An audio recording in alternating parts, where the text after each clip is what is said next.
బడిగే శోభ గారు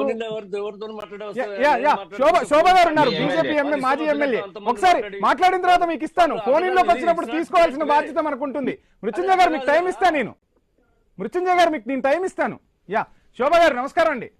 good evening అండి. మొత్తంగా తెలంగాణలో నీటి వివాదం చుట్టూ రాజకీయం తిరుగుతున్న పరిస్థితి. మీరేమో కేంద్రంలో పెద్దన్న పాత్ర పోషిస్తున్నారు. ఇక్కడేమో 8 మంది ఎంపీలను తెలంగాణ సమాజం, తెలంగాణ ప్రజానీకం మీకు ఇచ్చింది. తెలంగాణ నీటి హక్కుల కోసం మీరు పోరాడుతున్నట్టు ఎక్కడా కనిపించట్లేదని మీపై కూడా విమర్శలు వినిపిస్తున్నాయి. ఏం ఆన్సర్ చేయబోతున్నారు? సరే, ఇప్పుడు టిఆర్ఎస్ హయాంలోనే తెలంగాణ రాష్ట్రానికి వాటర్ సమస్య మాత్రం రైతులకి పరిష్కారం అయింది మాత్రం ఒప్పుకోవాలండి, స్వాగతించారు. ఇవాళ హరీష్ రావు గారు మాట్లాడింది మాత్రము సరే దానికే తెలంగాణ ఉద్యమంలో అంటే తెలంగాణ పుట్టిందే నీళ్లు నిధులు నియామకాల కోసం కదా.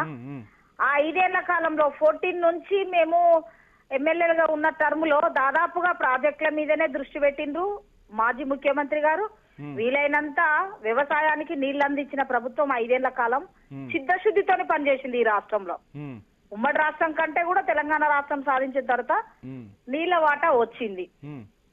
కానీ ఇవాళ తెలంగాణ రాష్ట్రము అంటే కాంగ్రెస్ ప్రభుత్వం అధికారంలోకి వచ్చిన తర్వాత ఇవాళ ప్రాజెక్టుల విషయంలో కేసులు విచారణలు మాత్రమే జరుగుతుంది కానీ ఆంధ్ర వాళ్ళు దోసుకొని పోవడానికి అవకాశం ఇస్తుంది కాంగ్రెస్ ప్రభుత్వము. ఇవాళ నీళ్ల సమస్య వాటాలు తేల్చలేకపోతున్నారు అనేది ఒక చర్చ జరుగుతుంది కదా.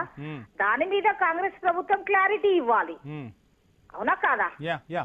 ప్లీజ్ సమయం తక్కువ ఉంది, ప్లీజ్ మీ వాయిస్ ఏంటో. ఇప్పుడు కేంద్ర ప్రభుత్వం అంటే తెలంగాణ రాష్ట్రం సాధించుకున్నదే నీళ్లు నిధులు నియామకాల పేరు మీద. దీంట్లో కేంద్ర ప్రభుత్వముని మనము అంటే తీసుకురావడం ఇది కరెక్ట్ కాదు.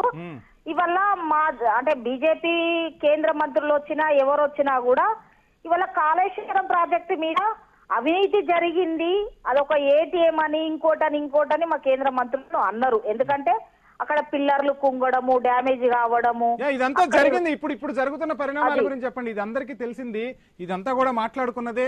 కానీ ఇప్పుడు జరుగుతున్న పరిణామాల్లో తెలంగాణ ఈ ఇష్యూలో కేంద్ర ప్రభుత్వాన్ని లాగడం కరెక్ట్ కాదు, కేంద్ర ప్రభుత్వాన్ని గుంజడం కరెక్ట్ కాదు. కాంగ్రెస్ ప్రభుత్వము చేస్తున్న నీటి విషయంలో గాని నీటి వాటా విషయంలో గాని ఎందుకు నోరు మెదపలేకపోతుంది?